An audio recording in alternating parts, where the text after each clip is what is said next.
Hi guys, welcome back to my channel Ask Parul. In this video, we are going to talk about how the high interest savings account are different from the term deposit and how they are different from the offset account.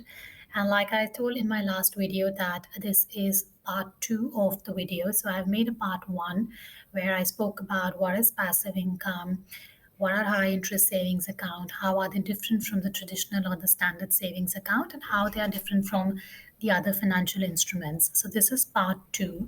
I would highly recommend that you visit that video, get a little bit of basic understanding, and then if you come to this video it would be a lot more beneficial.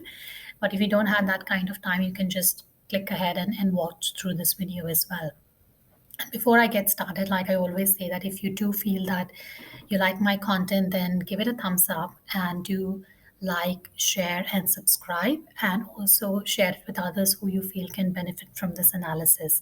So let's get started. I'm first going to talk about that how the term deposit, how are they different from the high interest savings account, and in the later half of the video, we're going to talk about how the high interest savings account, how they are different from the offset account. So let's start with the term deposit. A term deposit account, also known as a fixed deposit account, is a type of fixed term investment avenue where you get a fixed interest income for a certain term or a duration wherein you're locking your money. There are different standard features of a term deposit. Some of them might be known to you guys. So, the first is that the term can range from as little as 30 days to as long as 5 years. Second is that they are taxable as per the marginal income tax bracket that you fall under. The third is that it's usually considered a good strategy to lock in your money for a specific goal. So, for example, if you're saving towards a specific life goal, it could be like a holiday or your children education. So, you don't want to touch that money for that specific duration. So, it could be a good duration to lock in your money so that it's safe. Number four is that they are absolutely risk free, and because the name suggests that it gives you the fixed return. So that's why the returns are guaranteed, unlike other financial instruments where it can fluctuate depending on the market conditions. Next is that you can't withdraw your money before the maturity amount. You can technically do that, but there are obviously some penalties that you are going to pay. So ideally, it's not advisable that you withdraw the money, or you liquidate your money that you have put in the fixed deposit. And the last is that mostly, at least these days, because of the high interest rate that have been risen by the RBA. For example, in Australia, where I'm, it's called RBA. In different countries, it could be different. For example, in India, it's RBI, Reserve Bank of India. In Australia, it's Reserve Bank of Australia. So at the moment, the interest rate are pretty good, even in the fixed deposits, and they are quite at par with the high interest savings account.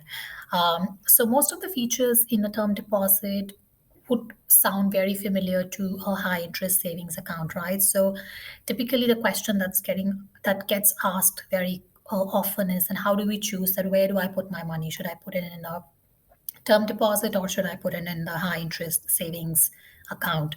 uh, well, I personally feel that if you don't need that money, and you want to lock in your money for a specific life goal, like I said at the beginning, then a term deposit can be a good way. I personally prefer high interest savings account more than the term deposit, primarily because the high interest savings account allows me more flexibility in terms of the withdrawal. So, for example, if in a specific month I have to withdraw the money, I will only lose out on the bonus interest rate for that month and not for the entire year. For example, on the other hand, if I have put that same money in, let's say, a term deposit for 12 months, then my money is locked in for that 12 months. And if you don't understand what the bonus interest rate is in the high interest savings account, like I said, please visit the part 1 of the video where I spoke at length, and I gave few examples as well, that how the interest is calculated in the high interest savings account. But coming back to the term deposit, like I said, the high interest savings account, the benefit is that they just allow a little bit more flexibility. However, if you are looking to lock in your money or invest your money for a specific goal, and you are clear and 100% sure that you will not need that money for that term duration, and you will not touch that money. For example, if you have done a term deposit of 6 months or 12 months, you will not touch that money for that specific duration, then go for the term deposit. But please note that the interest earned from both either the high interest savings account or the term deposit, they both are taxable. So from a taxation perspective, there is not much difference. And even if you are putting your money in the high interest savings account, do ensure that you are disciplined about the stringent, some banks have very stringent conditions to be eligible for the bonus rate. Ensure that you do meet that criteria, like I spoke in the part one of the video, that do ensure that you meet those criteria on a month on month basis, because only then you're going to make the most out of the money that you're putting in your high interest savings account. And one of the key things I would like to also say, and this applies despite the fact that you're putting your money in a high interest savings account or a term deposit, it's always recommended that you build your emergency savings first. So emergency savings is a pot of money that's essentially accessible for unexpected events, like you lose a job or your car broke down or medical expense came in. So those are like for unexpected events. So I usually recommend that at least 3 months of outgoing is kept in your emergency savings pot before you can save the further money in either high interest savings account or term deposit. Uh, and like I said, the great thing about the high interest savings account is that even if you've put in the money and you, for example, God forbid, and you need it for some reason, you can always withdraw.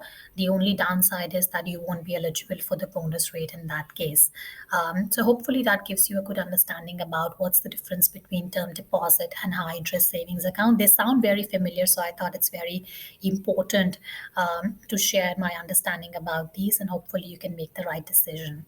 So now we are going to move on to the next topic, which is very, very interesting. It's called that how the high interest savings account, how they are different from the offset account. And I'm pretty sure when looking for a home loan, you would have likely heard about an offset account.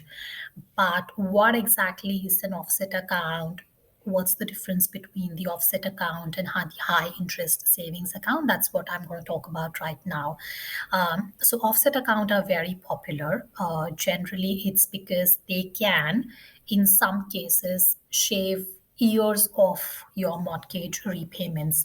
Now, this may not be fully applicable if the loan is on an investment property versus the place of residence. So please note that whatever I'm talking about for an offset account is mostly applicable, in this case at least, the benefits is mostly applicable if you are planning, if you have taken a home loan or a mortgage loan for the place of residence, because the tax, usually when you take a loan for an investment property, the interest that you are paying is tax deductible. At least that's the case in Australia. You can check in your country of residence, but in Australia that interest is tax deductible.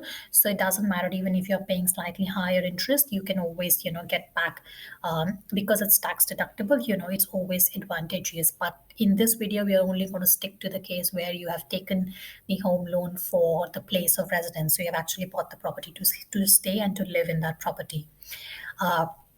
So the offset account are very similar to the high interest savings account, but instead of earning you the interest on your savings, they help you to save on the interest for your home loan repayments. And this can possibly help you to pay off your mortgage faster. Essentially, any money that you put into your offset account is deducted from the amount that you owe to the loan when interest is calculated for a relevant period. And we are going to take a look at one example very soon.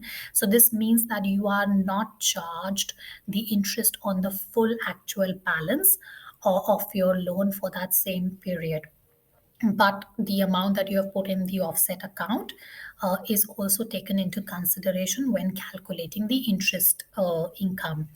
And so what's the difference is, the difference is, like I said, unlike the savings interest, the high interest savings account, if you are earning any interest on that month on month or annually, that's usually taxable because that's part of the additional income that you are getting.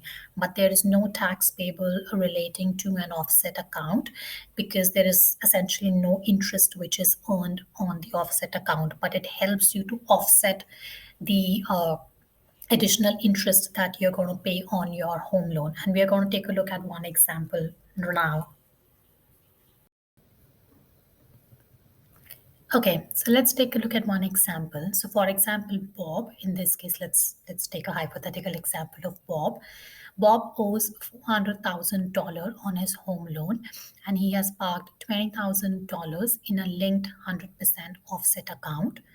So year one, which is the first year of his mortgage repayment, Bob's lender will then offset the $20,000 which he has kept in his offset account against his mortgage, and he will be charged interest on only $380,000 of his balance instead of the $400,000 if he would have not kept his $20,000 in the offset account.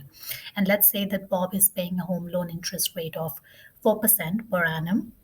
This will effectively see Bob save $800 in interest off his home loan that year.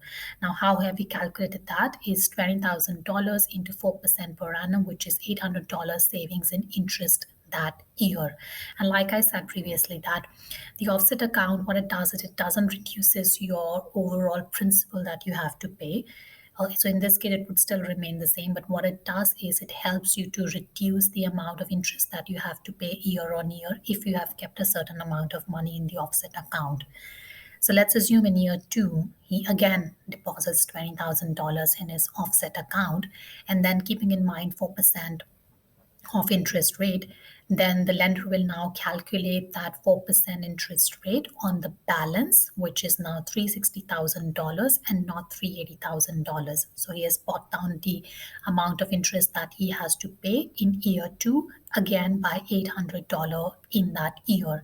And assuming that most of these mortgage loan and home loans are pretty long in nature, at least 20, 30 years.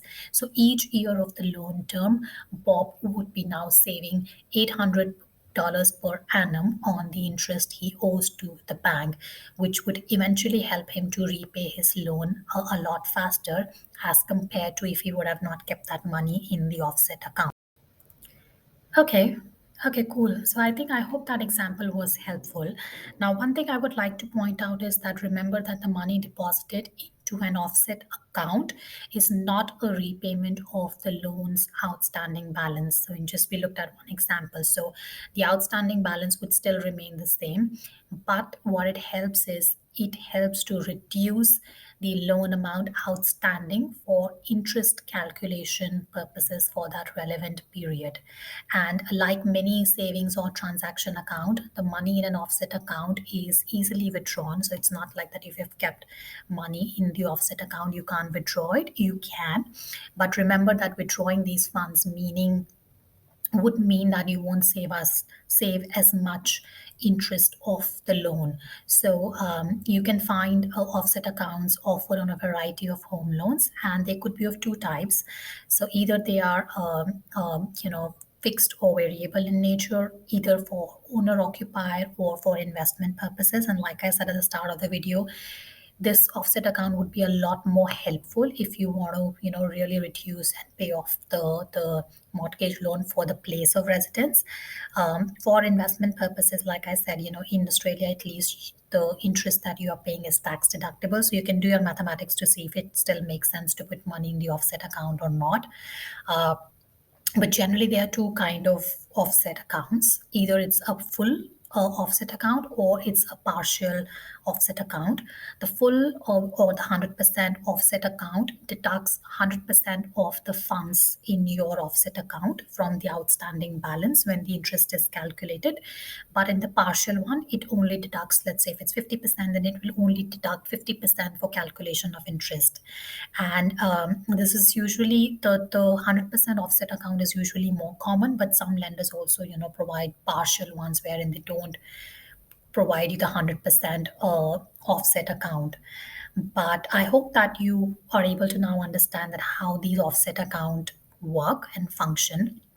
But one of the key question I'm pretty sure most of you would be wondering is that which is better, when we looked at, a few examples in the last video, that how putting the extra, for example, in this case, Bob would have kept that extra $20,000 extra cash in the high interest savings account instead of the offset account, then which would have been more beneficial? Because if he would have put in the high interest savings account, then he would have generated, let's assume at 4% interest rate, he would have generated additional $800 in saving, right?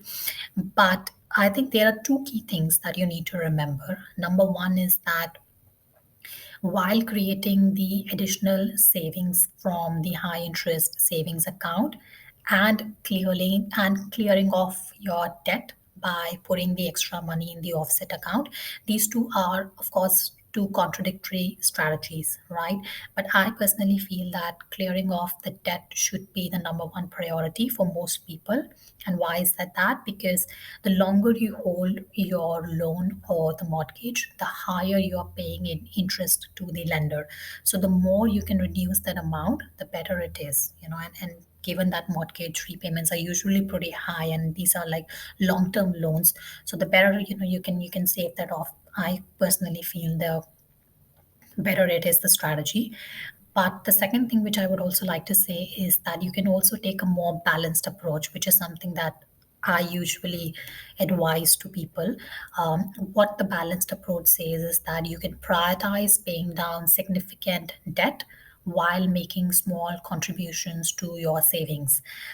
So look for a lender that provides the lowest or the most competitive interest rate on your mortgage, while look for the high interest savings account from a bank or a financial institute that offers the best or the highest uh, savings interest rate, so that at least you can break even, or at the best you can get some extra money from the interest that you have earned in the high interest savings account, and you can put that additional delta money that you have received into the offset account, so you can also save on the interest that you are paying on the home loan.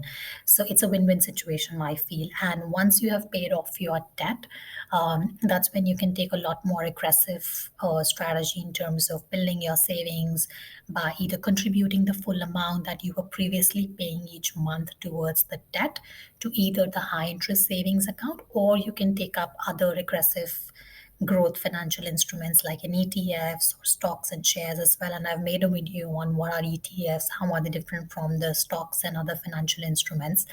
But I think it's very important to have this financial literacy, and how I hope this video was successful. Uh, just to conclude and summarize, in this video we spoke about the term deposit, how are they different from the high interest savings account, which one is better, and then we also looked at the offset account and how are they different from the high interest savings account and which strategy is great for you. So I hope this video was useful. If you found that my content is useful, do give it a thumbs up, do share it with others who you feel can benefit from this analysis, and do like, share, and subscribe. I'll see you the next time. Goodbye.